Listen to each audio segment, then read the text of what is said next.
Shalom muda-mudi yang dikasih oleh Tuhan. Apa kabarnya pada hari ini? Pasti sangat luar biasa, bukan? Biarlah kiranya kita senantiasa diberkati dan dilindungi oleh Tuhan. Amin. Tema perenungan kita pada hari ini adalah muda-mudi yang berpengharapan. Dalam Filipi 4 ayat 4 sampai 9. Saya bacakan. Bersukacitalah senantiasa dalam Tuhan. Sekali lagi kukatakan, bersukacitalah. Hendaklah kebaikan hatimu diketahui semua orang. Tuhan sudah dekat. Janganlah hendaknya kamu khawatir tentang apapun juga. Tetapi nyatakanlah dalam segala hal keinginanmu kepada Allah dalam doa dan permohonan dengan ucapan syukur. Damai sejahtera Allah yang melampaui segala akal akan memelihara hati, pikiranmu dalam Kristus Yesus. Jadi, akhirnya saudara-saudara, semua yang benar, semua yang mulia, semua yang adil, semua yang suci, semua yang manis, semua yang sedap didengar, semua yang disebut kebajikan dan patut dipuji, pikirkanlah semuanya itu. Dan apa yang telah kamu pelajari, dan apa yang telah kamu terima, dan apa yang telah kamu dengar, dan apa yang telah kamu lihat padaku, lakukanlah itu. Maka Allah sumber damai sejahtera akan menyertai kamu. Amin. Mari kita kupas satu persatu ayat demi ayat. Pada ayat yang keempat, bersukacitalah senantiasa dalam Tuhan. Sekali lagi kukatakan, bersukacitalah. Tepat, ayat ini jelas menjelaskan bahwa bersukacitalah di dalam apapun juga. Di dalam apapun juga. Rasul Paulus ingin menjelaskan, ingin menguatkan iman oleh jemaat Filipi untuk lebih lagi bersukacita di dalam apapun juga. Ketika kita bersukacita di dalam Tuhan, menaruh seluruh hidup kita, menaruh jiwa kita, menaruh kesesakan kita, maka yang kita dapat adalah sukacita. Bersukacita di dalam dan di luar, yang berarti bersukacita tidak hanya di luar atau di dalam saja, ataupun satu, harus kedua-keduanya. Yang berarti ketika kita tersenyum, hati kita juga harus tersenyum. Tidak bisa kita tersenyum di luar, di dalam hati masih menggerutu satu sama lain. Itu sama saja kita membohongi diri kita sendiri. Memang sulit dikatakan, memang sulit dilakukan, maaf saya kali lagi. Memang sulit untuk dilakukan, tapi mudah untuk dikatakan. Tapi ketika kita berpengharapan kepada Tuhan, benar-benar menaruh, pasti ada sukacita di dalam hati kita, di dalam diri kita. Bersukacita juga merupakan ucapan syukur kita kepada Tuhan. Karena kita sudah menikmati keadaan dan kondisi yang kita lakukan saat ini, meskipun keadaan yang kita alami saat ini merupakan suatu kondisi yang masih kurang menurut kita pribadi. Bersukacita merupakan sebuah hal yang sangat indah ketika kita dapat merasakannya. Ayat yang kelima. Hendaklah kebaikan hatimu diketahui semua orang. Tuhan sudah dekat. Kebaikan hati yang bagaimana agar orang lain bisa tahu. Yang saya katakan di sini adalah sabar dan lemah lembut. Kebaikan hati inilah yang harusnya menjadi ciri khas orang Kristen dalam menjalani kehidupan bermasyarakat. Inilah ciri khas yang harus ditonjolkan oleh orang Kristen. Kalimat selanjutnya, Tuhan sudah dekat. Tuhan sudah dekat ini berarti bahwa Tuhan sudah dekat dengan kita. Tuhan sudah dekat dengan orang percaya yang mengharuskan kita untuk serupa dengan Dia. Untuk serupa dengan Tuhan. Yang menjadi lebih lagi identitas Kristus adalah, patokannya adalah Tuhan Yesus Kristus. Baik, ayat yang ke-6. Janganlah hendaknya kamu khawatir tentang apapun juga. Tetapi nyatakanlah dalam segala hal keinginanmu kepada Allah. Dalam doa dan permohonan dengan ucapan syukur. Janganlah hendaknya kamu khawatir tentang apapun juga. Kita diperintah oleh Rasul Paulus untuk tidak perlu khawatir. Karena sesuatu yang khawatir yang berlebihan akan menimbulkan efek dan dampak yang negatif bagi kita. Contohnya, ketika kita merasa khawatir ketika kita dipecat atau kita tidak kunjung mendapatkan pekerjaan, kita akan kita depresi. Kita akan merasa frustasi. Lalu yang kita salahkan adalah keadaan keluarga. Itu adalah sesuatu hal yang ketika kita tidak berpengharapan kepada Tuhan. Maka marilah untuk itu, hai anak-anak muda, kita berpengharapan kepada Tuhan lebih lagi. Jangan mengandalkan kekuatan dirimu masing-masing. Andalkanlah Tuhan senantiasa. Ketika kita akan memilih pasangan contohnya, jangan terlalu sibuk memikirkan keadaan sekitar kita. Ketika kita tidak kunjung mendapatkan pasangan, ketika kita melihat bahwa umur kita yang sudah mencapai kira-kira mencapai sudah saatnya kita mempunyai pasangan, tetapi kita melihat kanan kiri, kita tidak kunjung mendapatkan pasangan, melihat teman-teman kita sudah mempunyai pasangan, sudah mempunyai istri mungkin bahkan, tapi kita sendiri jadi kita khawatir yang berlebihan. Lalu akhirnya yang kita dapatkan adalah kita terburu-buru dalam mencari pasangan. Nah, ini yang sesuatu yang menjadi bahaya ketika anak muda terburu-buru mencari pasangan, lalu salah dalam memilih pasangan, dan bahkan akhirnya rela berpaling dari Tuhan, berpaling dari kekristenan demi mendapatkan pasangan, demi mengejar pasangan. Itu sesuatu hal yang sangat merugikan untuk dirinya sendiri, bahkan untuk kelak nanti ke depannya. Lalu nanti yang disalahkan pasti bakal Tuhan ketika semuanya tidak sesuai ekspektasinya. Jadi untuk itu janganlah khawatir. Mari berpengharap dan yang teguh kepada Tuhan agar kita tidak perlu khawatir, agar kita diberi ketenangan kepada Tuhan. Nyatakanlah dalam segala hal keinginanmu kepada Allah dalam doa dan permohonan. Ini kita diajarkan oleh Paulus untuk membangun relasi yang lebih lagi kepada Tuhan melalui doa dan permohonan. Jadi kita tidak perlu bersungut-sungut, tetapi kita menyampaikan isi hati kita, menyampaikan keinginan kita lewat doa. Tapi ingat, jangan hanya menyampaikan permohonan saja. Lihat yang selanjutnya, dengan ucapan syukur. Doa tidak melulu harus meminta-minta. Tuhan minta ini, Tuhan saya minta itu. Tidak perlu. Kita harus lebih mengucap syukur kepada Tuhan. Terima kasih Tuhan atas keadaan yang sudah Engkau berikan. Meskipun dalam kesesakan, terima kasih Tuhan. Karena Tuhan sendiri, kita percaya Tuhan sendiri yang sudah menetapkan, Tuhan sudah memberi dan Tuhan sudah menyediakan semuanya. Tetapi kita dengan berdoa itu akan lebih lagi membangun relasi kita dengan Tuhan. Kita berpengharapan dengan Tuhan lebih lagi agar Tuhan memberikan sukacita dan rasa kekhawatiran yang berkurang dan memberikan ketenangan kepada Tuhan dengan berdoa. Ayat yang ke-7, damai sejahtera Allah yang melampaui segala akal akan memelihara hati dan pikiran di dalam Kristus Yesus. Nah, di ayat ini, damai sejahtera Allah ketika kita berpengharapan kepada Tuhan, ketika kita menyerahkan diri kepada Tuhan, ada damai sejahtera yang luar biasa.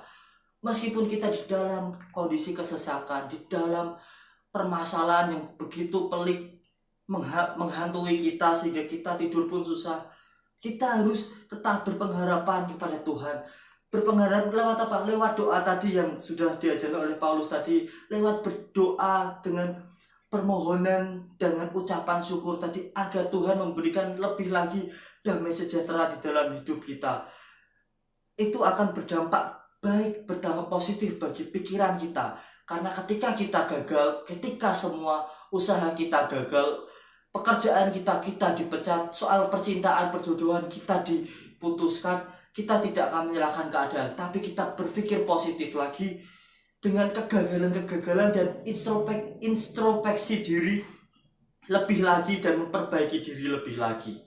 Ayat yang ke-8. Jadi akhirnya saudara-saudara, semua yang benar, semua yang mulia, semua yang adil, semua yang suci, semua yang manis, semua yang sedap didengar, semua yang patut, yang disebut kebajikan dan patut dipuji, pikirkanlah semuanya itu. Ada 8 kata sifat yang disampaikan oleh Rasul Paulus. Yang pertama, benar, mulia, adil, suci, manis, hal yang sedap didengar, yang maksudnya adalah kelakuan kita yang harusnya terkenal baik, perilaku kita yang harus dikenal baik oleh semuanya, kebajikan dan hal-hal yang patut dipuji. Saat-saat ini memang orang-orang Kristen atau anak-anak muda Kristen krisis identitas Kristen, identitas rohani. Kita krisis. Anak-anak muda zaman sekarang lagi krisis-krisisnya dalam siapa Kristen itu apa. Dia tidak tahu yang sebenarnya itu apa. Inilah 8 kata sifat ini yang harusnya menjadi patokan dan harusnya menjadi teguran bagi kita untuk lebih lagi. Karena anak muda zaman sekarang yang saya lihat mereka semuanya menjadi serupa dengan dunia ini. Anak muda ikut arus oleh dunia ini, terbawa arus karena dia tidak tahu tentang kekristenan, tidak lebih mendalami kekristenan. Jadi mereka gampang goyah hatinya sehingga lebih mengikut, lebih enak di dunia. Memang dunia mengajarkan keenakan, tetapi akan merusak kita. Jadi kita di ayat ini diajarkan dan diingatkan kembali akan ini identitas Kristus yang ini, patokannya tuh ini. Jadi kita lebih lagi untuk hidup benar, hidup mulia, serupa dengan Kristus, menjadi seperti Yesus, adil, suci, manis, hal yang sedap didengar, perilaku kita yang terkenal baik, kebajikan, hal-hal yang tak patut dipuji, itu adalah hal yang harus menjadi patokan kita. Memang manusia tidak ada yang sempurna, tapi kita berusaha untuk menjadi lebih baik semakin hari, dan semakin hari.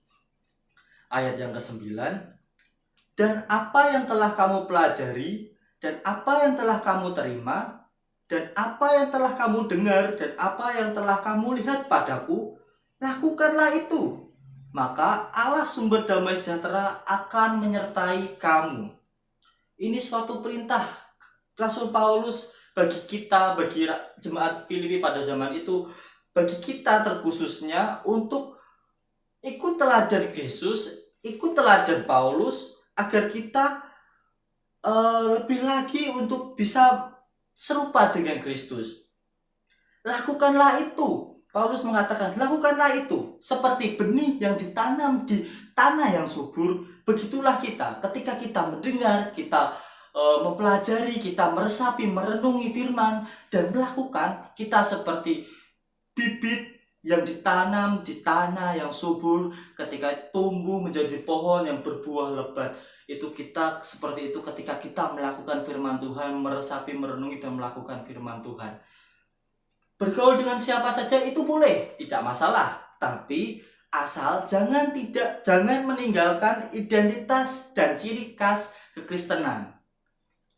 Itu yang menjadi krisis anak-anak muda Kristen pada zaman sekarang, identitas Kristen, bahkan mengikuti arus dunia. Yang saya tekankan di sini adalah dalam berpengharapan dengan Tuhan harus memiliki sukacita, bersukacita. Dengan berharap kita harus memiliki rasa sukacita. Ketika kita sudah berharap tapi kita tidak memiliki rasa sukacita, kita harus introspeksi diri. Apakah kita dengan cara kita berharap itu ada yang salah atau tidak? Kita harus introspeksi diri terus. Harus berpengharapan kepada Tuhan, meletakkan diri kepada Tuhan, membangun relasi diri dengan Tuhan terus-menerus. Bersukacita sebagai rasa syukur kita kepada Tuhan. Tadi sudah saya katakan, sebagai rasa syukur kita kepada Tuhan. Bagaimana kita mau diterima oleh perusahaan jika di dalam diri kita tidak ada sukacita?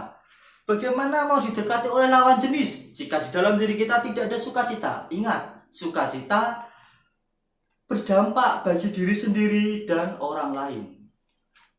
Di dalam pengharapan dengan Tuhan harusnya tidak perlu merasa khawatir. Saya mengutip perkataan dari Sujiwo Tejo yang mengatakan bahwa menghina Tuhan tidak harus menginjak Al-Quran, menginjak Injil, tetapi besok kita khawatir tidak bisa makan, besok khawatir tidak punya jodoh, itu sudah menghina Tuhan. Bahwa semua sudah diatur oleh Tuhan. Kita bisa simpulkan pernyataan dari Sujiwo ini bahwa percaya kepada Tuhan itu sangat penting. Percaya kepada Tuhan, menyerahkan diri kepada Tuhan, bahwa Tuhan sudah menyediakan semuanya. Waktu Tuhan adalah waktu yang sangat tepat. Jadi jangan kita terlalu mendesak Tuhan, memaksa Tuhan, karena Tuhan tahu kapan saatnya kita diberi pekerjaan. Tuhan tahu kapan saatnya kita diberi jodoh yang tepat bagi kita. Yang kita lakukan adalah menunggu prosesnya dengan berdoa, dengan mengucap syukur kepada Tuhan. Itu yang seharusnya dilakukan. Tindakan tidak perlu merasa khawatir ini akan membuahkan hasil damai sejahtera bagi hidup kita. Jadi hati kita menjadi lebih tenang, pikiran kita menjadi lebih positif dalam melakukan segala hal, menghadapi tantangan, konflik, kegagalan, bahkan kegagalan sekalipun. Itu yang harus dilakukan. Bersukacita dan tidak perlu merasa khawatir. Di dalam pengharapan harus memiliki itu. Yang selanjutnya, orang Kristen harus memiliki identitas. Orang Kristen, terkhusus anak muda pada sekarang, harus memiliki identitas. Seperti yang tadi diteladan oleh Rasul Paulus. Seperti Tuhan Yesus sudah mengajarkan kita. Kita sudah tahu proses Tuhan Yesus turun ke dunia untuk mengajarkan kita sesuatu yang baik. Kita tinggal meneladani Tuhan Yesus. Memang sulit, tapi kita coba untuk menjadi serupa dengan Tuhan. Karena Tuhan sudah dekat dengan kita. Wajib hukumnya kita mencerminkan hidup kita kepada Tuhan. Saya tutup renungan hari ini pada ayat yang ke-9, Filipi 4 ayat yang ke-9. Dan apa yang telah kamu pelajari, dan apa yang telah kamu terima, dan apa yang telah kamu dengar, dan apa yang telah kamu lihat padaku, lakukanlah itu. Maka Allah sumber damai sejahtera akan menyertai kamu.